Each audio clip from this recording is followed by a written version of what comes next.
So I'm my OG Yogis, and today I'm going to be going over 5 poses that I recommend practicing daily or practicing if you're just starting out with yoga. As far as an everyday practice goes, a lot of yogis tend to practice every day.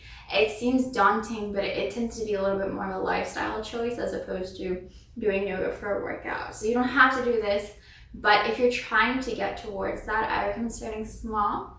So I'm going to show you the 5 poses that I recommend starting out with. Your first pose, and I will demo how to get into everything, so just keep watching. Your first pose is child's pose. There's 2 variations for child's pose, which I will go over. Second pose that I recommend is cow pose. Third pose is cat pose. Fourth is your supine twist. And your 5th pose is shavasana, which is the most important pose, so please stay tuned. Your first pose is child's pose. Child's pose, there are 2 ways to get into it. You can do a wide-legged child's pose or just a regular child's pose, and I will show both of them. Now, when getting into your child's pose, you want to go ahead and make sure wrists are lined up with the shoulders, knees lined up with the hips. So this is your tabletop. And you're going to go ahead and bring the knees together, bring those ankles together, walk those hands up a handprint. Take a deep inhale and then exhale, bring the hips back towards those heels into your child's pose, letting the forehead find its way onto the mat.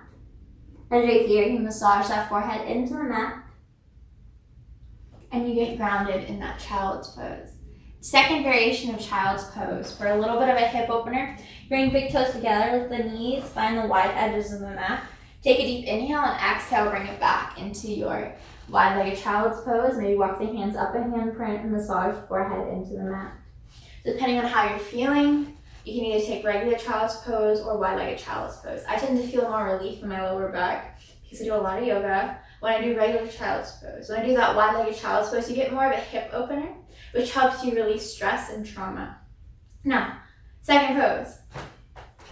Our second pose is our cow pose. What you're going to do is you're going to find that tabletop. You're going to go ahead and ground those hands into the mat. So you're grounding so much to where the shoulders kind of push apart. Shoulder blades kind of push apart because we're protecting those wrists by grounding those hands into the mat.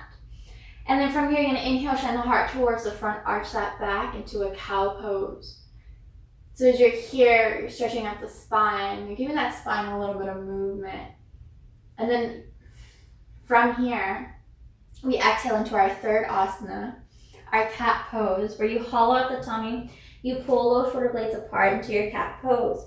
From here, you stretch out the shoulders, the back of the heart. So these 2 kind of go together. You inhale into your cow pose and exhale into that cat pose. And just kind of warms up the spine. So a lot of yogis will say that a healthy spine helps generate a young spine, which just enhances your youth and longevity. Our 4th asana is our supine twist. So I want you to just go ahead and find your way onto your backs, and we'll go ahead and go into our supine twist. Or maybe you're not doing it right now, that's okay. I'm just demoing for you guys. So with that supine twist, you're going to go ahead and make sure You're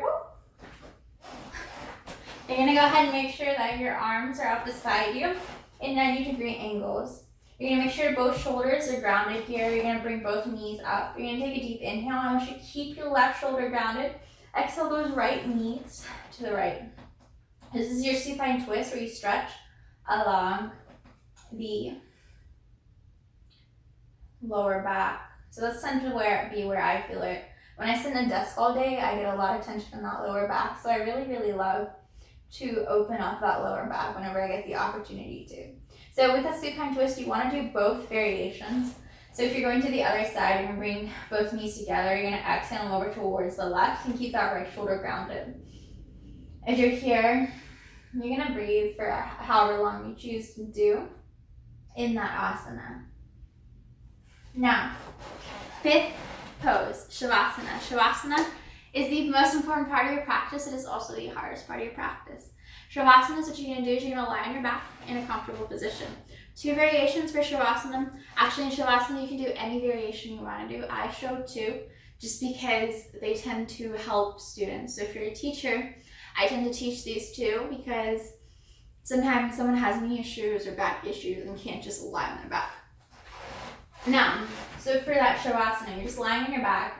You can have palms up for grounding, or palms up for receiving, palms down for grounding. And what you want to do is you just want to release into the present moment. If you have a knee injury or your lower back hurts because that arch in the back puts a lot of pressure on the lower back, you're going to bring both feet out to the wide edge of the mat while bending the knees, and then you're just going to exhale those knees to beside each other together. So this is your other variation of Shavasana. And that's all for today. If you would like to experience a guided Shavasana, I will link a video for you guys to check it out.